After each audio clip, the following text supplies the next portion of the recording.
People have to be open-minded to see what's available in the marketplace. They can find a better machine, God bless them, but there isn't. But now I'm talking as a scrap dealer, not as a machinery salesman. If there was a better piece of equipment, I would use it.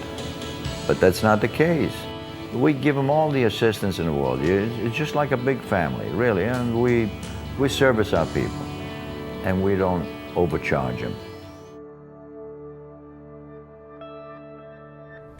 So the legacy is 60 years of Sierra Recycling and Demolition. Growing up into the business, I started working in 1969, the summer '69, at the age of 10 years old. I worked for Sierra Bag Company. You know, you see the painting up there. That's what I did from 1979 full-time to 1988. I always say when I talk to people in the scrap industry, the first piece of equipment I ever operated was a broom. But that broom was in the bag company, and then once in a while my dad would let me come in over to the metal room and sweep up. I became a sweeper, and then I graduated into a metal grader. In the early 70s, after school, I would come down to work. He'd pick me up from school. I've worked every summer out since 1969 until I became a full-time employee in 1979, February 9th.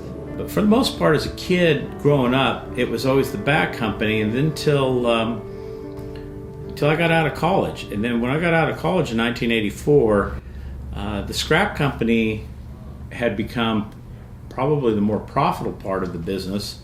We were taking something that was discarded by an industry and turned it into a usable product. And so people who had household metals, industrial metals from their processes needed a place, and we were one of the only places in Bakersfield that they could go to. Otherwise they had to go to a landfill, and that was wasteful. And my father was a visionary where he says, well, that's not good for the environment, that doesn't make sense, bring it here, and we have the ability to recycle it and turn it back into new metal. So it was a natural for my father. So my dad would get me and drive around in our scrap yard, and we had auto parts dismantling, and start teaching me and showing me more. And I always felt at a disadvantage because I didn't really know much about metals. I didn't know much about copper and aluminum, the different grades. But my dad always said, don't worry about that. You just got to understand how to manage the place. You got to understand that you got to be organized. And my dad developed the nickname Mr. Clean. And Mr. Clean was because my dad was super organized, and he was the guy whose scrapyard back in the days in the 60s and 70s was always the most organized. Well, as things developed over the years, we started paving our scrapyard. We were one of the first companies in the United States to pave a scrapyard. Look, I've traveled all over the U.S. selling shears and portable balers and 2-ram balers. There's still a lot of dirt yards out there.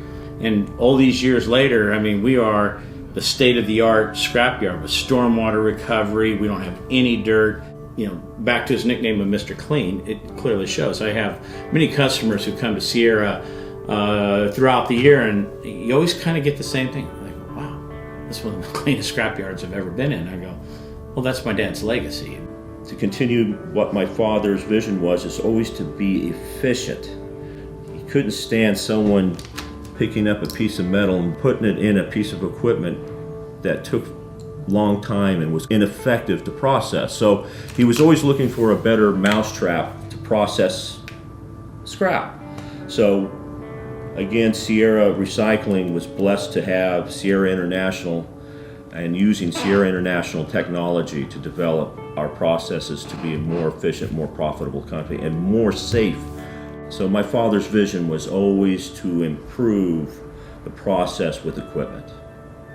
That was it. But probably one of the funny stories about my dad is, here's a guy who fought for this country in World War II, an immigrant, came to this country in 1935, built this company from scratch with his own hands and hard work. And my dad liked to smoke cigarettes. He smoked cigarettes all his life. But in California, there was a law passed where you couldn't smoke in the office. And that absolutely drove my dad crazy, that this was his company, he built, and some government official was telling my dad, you can't smoke in your own office.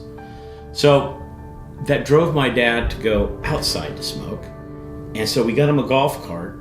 And for a whole bunch of years, from the the 80s, late 80s, 90s, until 2 months prior to his death, where he was here every day, he would be in his golf cart. He'd smoke his cigarettes, he'd drive around, and he'd get on the employees who were doing this wrong and make sure they're doing this and doing that. But my dad was always hands-on, always in this yard.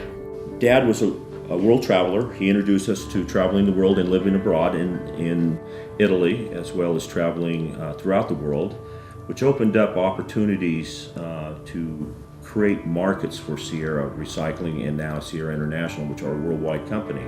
So this is an old snapshot of 1971 of the countries that we were doing business in, but today in 2019 the whole world has got our blueprint on it now.